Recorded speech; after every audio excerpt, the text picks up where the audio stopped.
Tonight on Newswatch 18, find out how video games could be causing violence. And hear how Iowa State students are succeeding around the nation. And the great run of the Iowa State men's basketball team has come to an end. Another batch of rain is on the way. I'll tell you just how much you can expect. Stay tuned. You're watching Newswatch 18. Watch 18.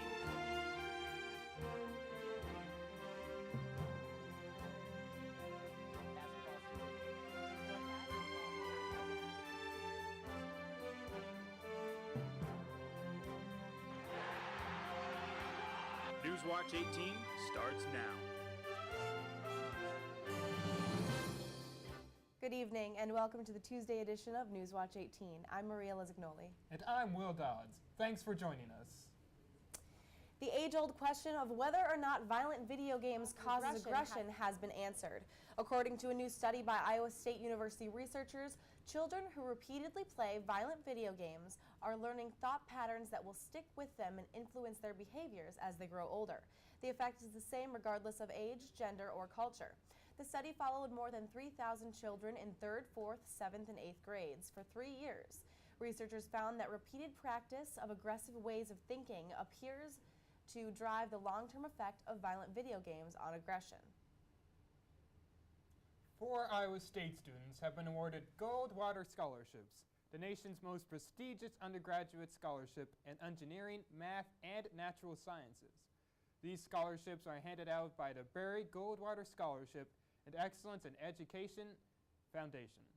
283 students were accepted out of 1,166 applicants. The names of the ISU recipients are Jacob Harry, Rachel Phillip, Thomas Neef, and William Lindeman. The scholarships were covered like books, room and board, and tuition for up to $7,500 a year. ISU psychology professor Douglas Gentile is urging parents to turn off their children's screens. In this new study, Gentile found that children get more sleep, do better in school, behave better, and have other health benefits when parents limit content and the amount of time the children spend on their computer or on the television. Considering children spend an average amount of 40 hours per week of screen time, Gentile is not suggesting parents eliminate screen time, just to find a healthy balance.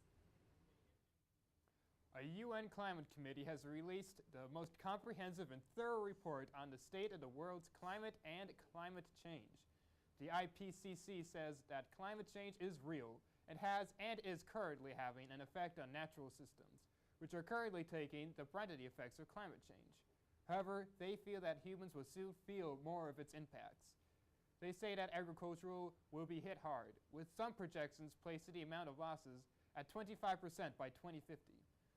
Not everything is about gloom and doom, however. The report said the projections are not inevitable. Report Chair Dr. Chris Field said, "Climate change is really important, but we have a lot of the tools for dealing effectively with it. We just need to be smart about it. Things like cutting carbon emissions and conserving energy can make a huge impact on the future of the world." City Council is meeting tonight to discuss plans and funding options for the expansion of the Iowa State University Research Park. The legislature has already given $12 million in funds for this project, which is scheduled to be completed by June of 2016. Almost 190 acres of land is being set aside for this project. A famous Des Moines landmark burnt to the ground early Saturday morning. Firefighters were noticed that the former Yonkers building was up in flames a little before 1 a.m. The call came from a Des Moines Fire Department paramedic who had been called to a nearby scene. It is still unknown how the fire started. 9-year-old Cameron Referno was suspended last week for shaving her head after her best friend recently lost her hair to chemotherapy. The charter school that Referno attended had it written in their dress code that shaved heads were not allowed. However, after the community expressed their frustration towards the school's decision, a school board vote was held. The meeting ended in a 3-to-1 vote to allow Referno to come back to school. Referno's mom says that she hopes that this incident will raise awareness about the ordeals faced by children with cancer and just how much a friend's support can mean. And now we're joined at the desk by Jared. Jared, I hear the men's basketball team has bowed out of the tournament. Unfortunately, yes, and I'll tell you more about that after the break. Stay tuned. You're watching Newswatch 18. The Cyclones are mourning the loss of Friday night's game as the Cyclone men's basketball team's NCAA tournament run came to a close against the University of Connecticut. The Huskies took the lead after 2 minutes into the game, and they never gave it up for the remainder of the game as the Cyclones lost 81-76. Dustin Hogue carried the team as he scored 34 of the 76 points scored by the Cyclones. Cyclones ended the season with an overall record of 28 wins and 8 losses, as well as the 4th Sweet 16 in school history. The Iowa State softball team had a rough weekend as they played the 16th-ranked Oklahoma Sooners at home. All 3 games in the weekend series were over after the 5th inning, as the Sooners would win 10-0 on Friday, 14-2 on Saturday, and 11-0 on Sunday. Cyclones hope to bounce back tomorrow as they travel to Cedar Falls to take on in-state rival UNI. The first pitch is set to be thrown at 4 p.m. The Iowa State women's tennis team is still looking for a Big 12 victory this season. The Cyclones played TCU on Friday and Texas Tech on Sunday, finishing out their season at home. On Friday, the Cyclones won the doubles point, winning 2 of the 3 matches. However, the only singles victory that day would come from freshman Talicia Merchers, ending the day with a 5-2 loss. Things would not get better for the Cyclones on Sunday, as freshman Samantha Budai would score the only team point for the Cyclones as they fell to Texas Tech 7-1. Cyclones travel to Oklahoma this weekend as they face Oklahoma State on Friday in Stillwater and Oklahoma on Sunday in Norman. Have you ever wondered how collegiate athletes balance schoolwork with their sport? Alan Fidelke has more. Student athletes are busy preseason and during the season. They must balance workouts and practices with being a college student. Gymnastics head coach Jay Ronayne believes in making time to give back to the community, even if that means making sacrifices. It's an important thing that we do some sort of service to our community. So at certain times we give up practice time. Other times it's volunteer time. We'll use our weekends. Senior gymnast Henrietta Green sees only positives when she gives back to the community.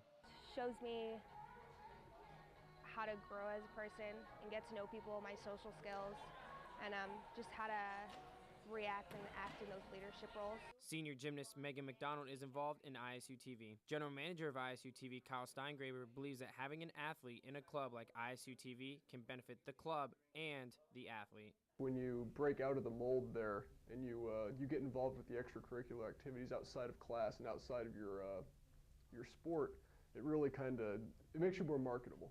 If you already have the established connections with a team or with a coach or with a sports information director or someone like that, it'd really be beneficial in terms of getting access to people and also finding angles that may not otherwise be explored. While looking for a future other than gymnastics, Megan gets complimented on her ability to be involved in activities outside of gymnastics.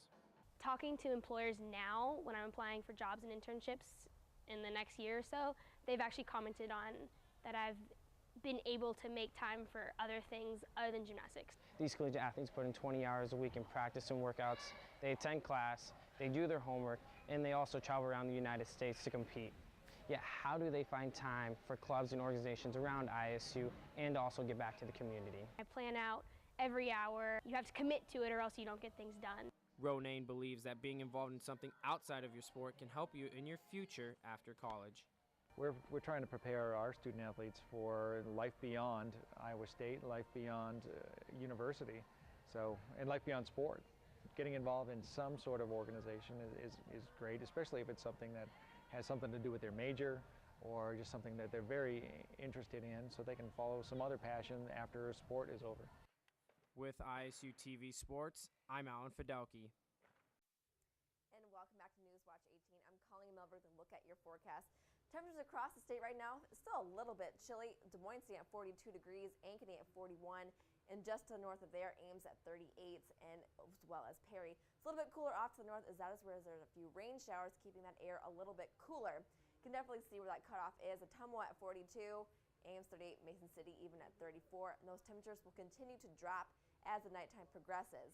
Now the current winds are out of the northwest, fairly light compared to what we had yesterday. We had winds gusting up to 40 miles per hour. So definitely a nice change where we only see 3 to 6 miles per hour for much of the state here. Now the average temperature for this time of year is 55 degrees. We only hit 43 today with a low of 20 degrees. So we are still well below average for this time of year.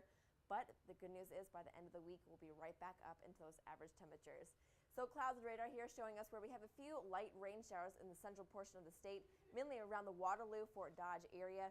These showers will continue to grow overnight tonight and into tomorrow. So Futurecast will display this for us. Mostly cloudy tonight into early tomorrow morning. You see where those rain showers off to the southern portion of Nebraska and northern Missouri beginning to make its way further into the state later into Wednesday, all the way through Wednesday night, continuing into Thursday morning and into Thursday night as well. So definitely a very rainy next couple of days, and expected rainfall totals are kind of hefty. See up to maybe an inch here in Ames, inch and a half in Des Moines, and maybe even 2 inches up towards Davenport. So definitely want to watch those rivers as those can rise quickly with that amount of rain in such a short period of time. Now overnight lows for tonight, still a little bit chilly, mostly hanging around the freezing mark with Ames at 32, Fort Dodge at 28, and Mason City at 27. Be warming back up into those upper 40s tomorrow. Des Moines at 46, as well as Sioux City and Council Bluffs sitting at 42 for tomorrow. But those winds will be gone, but the rain is back. So overnight tonight, as I said, 32 for a low in Ames. A little bit chilly, those winds dying down out of the northwest at 5 to 10 miles per hour.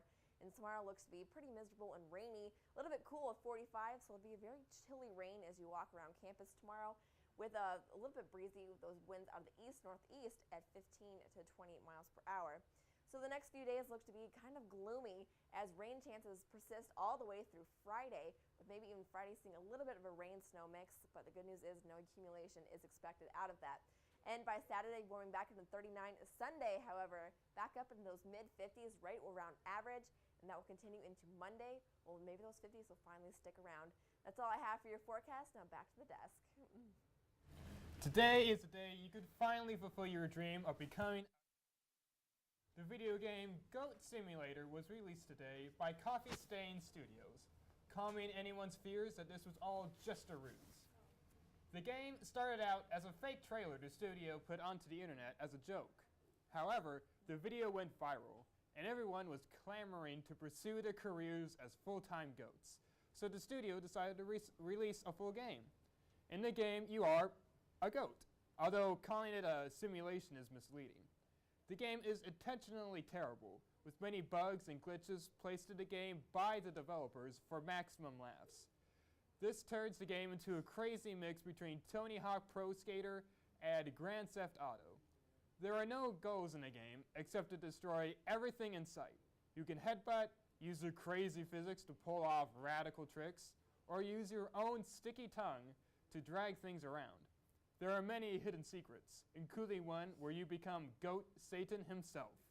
The game has already become a critical darling on the popular digital game distributor Steam. You can find out more about the game at goat-simulator.com. And that is all we have for tonight's edition of Newswatch 18. Be sure to join us Thursday for more Cyclone news, weather, and sports. Have a great night, Ames.